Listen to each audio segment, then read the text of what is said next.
अखिल ब्रह्मांड नायक कोटि कैवल्यनाथ परमेश्वर परम ब्रह्म श्री जगन्नाथंकर पदार बिंदरे कोटि कोटि प्रणाम।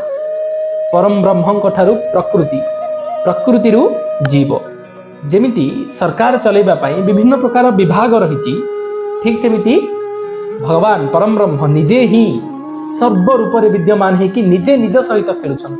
यही ज्ञान, यही तत्व गूढ़ ज्ञान रहस्य विषय जी जानीदेला सी मायामुक्त अति सहजरे हो।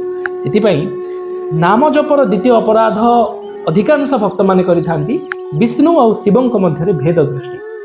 भगवान महादेव आउ श्री हरि एठी किछि भेद ही नाही।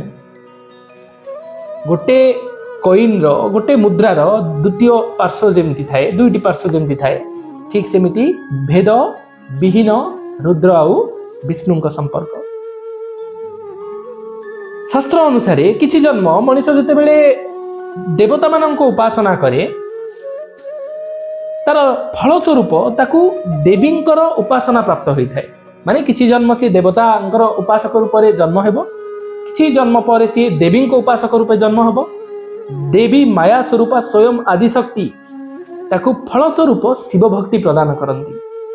शक्तिर व्यवहार आमे सकाम गुण रखिकी कर्म पाई करि थाउ।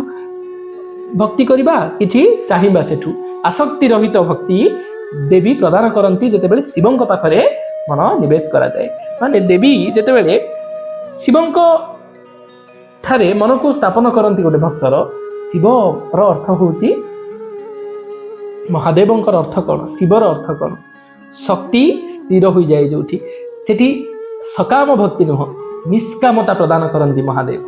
संपूर्ण शांत स्वरूप जीवनर जंजाल, जीवनर आसक्ति मोह माया जनित समस्त बासना तृप्त करी करी करी करी मनुष्य जेतेबेले थकी जीव सी महादेवंकर उपासना आरंभ करिवो।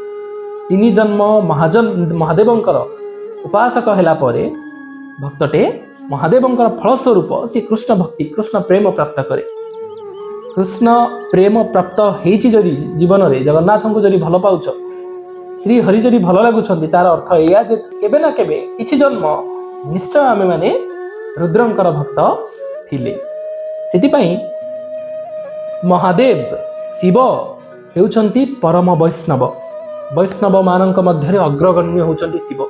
शिवंकठु महायोगी, शिवंकठु बड़ वैष्णव संसार रे किए नाहंती। जे से मार्ग रे अनुसरण करूची, महादेव को जे अनुसरण करि चले, से व्यक्ति अंततः परिशेष रे कृष्णंकर प्रेम प्राप्त करे। सेतिपई भक्ति मार्ग रे बढ़िबा को हेले एई सीक्वेंस को, एई गति को मन रखिबा को पड़िबो। जहा द्वारा आमर जेतेबेले जानि दबा जे साधु निंदा जदि अपराध तो शिव तो परम वैष्णव, तांको जदि आमे भेद दृष्टि करिबा ताहले बड़ अपराध होई जिवो। ए जो नाम जपर अपराध गुडी कर प्रायश्चित अति कष्टकर। सेतिपई याकू करिबा आगुरु अत्यंत जाग्रत भाव रे भल भाव रे ध्यान रखिकी कार्य करा जाए। नाम जप कले जेते मुक्ति जेते फल अछि, अपराध द्वारा सेते पाप मध्य लागे। सेतिपई अत्यंत सतर्कतार सहित अवलंबन करबा को पड़िबो। एई मार्ग अति सलख मार्ग नुहे। साधु संत माने, ज्ञानी माने, योगी माने तपस्यारत होई मध्य से परम ब्रह्म को तृप्त करि पारंती। अनहबरत स्मरण होउची मुख्य कथा। आमे कहार निंदा करिबा, कोनोसी संप्रदाय को भिन्न भेद देखिबा, मार्ग भिन्न होई पारे, लक्ष्य स्थल एक मात्र रहिछि। सेतिपई परम ब्रह्मक सहित जीवनर शेष समय रे जेतेबेले परम ब्रह्म को चिंतन करा जाए, आत्मा जाए कि परमात्मा रे लय हो जाए, विलय हो जाए। तो सेही लक्ष्य होची एकमात्र। आमे विभाग मध्य रे भिन्न भिन्न भगवान निजको ही सृष्टि करछंती। देवता माने मध्य तांका अंश, जीव मध्य तांका अंश, आमे मध्य तांका अंश। आमे माया को धरिकी अछंती, सेतिपई आमे निजको कर्ता बोली भाबू। माया जेतेबेले आमे छाडी दबा, शिवंकर उपासना द्वारा माया रहित हो जाए। किछि एमिति भक्त अछंती जो माने कृष्ण उपासना करंती, किंतु सेही सकाम भक्ति द्वारा से माने कृष्ण को देवता बोली भाबंती। देवता नहंती कृष्ण, से होचंती परम देवता, परम ठाकुर, परम पिता, परम ब्रह्म स्वयं स्वयं नारायण। सेतिपई देवता रूप रे सकाम भक्ति कले मध्य भगवान से भक्ति को ग्रहण करंती, किंतु कृष्ण प्रेम रसमय भक्ति, प्रेममय भक्ति होची मुख्य। शिवंक द्वारा ताहा प्राप्त होई थाए। सेतिपई कोनोसी गुरु संप्रदाय जेतेबेले आमे दीक्षा नै थाउ, गुरु संप्रदाय सहित जेतेबेले जड़ित होई थाउ, चारि प्रकार संप्रदाय रही संप्रदाय मान मध्य जो संप्रदाय गुरुंकर आम शिष्य होगा से अनुसार अनुसरण कर भगवान पाखे पहुँची पार। कौन कौन 4टा संप्रदाय?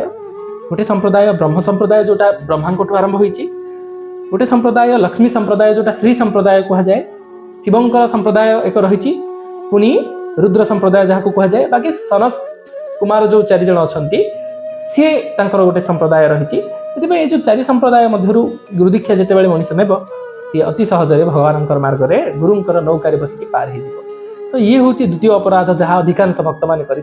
शिव निजे भागवतर 24तम अध्याय चतुर्थ स्कंदर 24 अध्याय कहते प्रचेत मानू 10 भाई को सी ज्ञान दौरान महादेव स्वयं विष्णुंकर लीला विषय विष्णुंकर परमात्मा विषय अभेद विष्णु आउ शिव मध्य जो अभेदता सी दर्शे।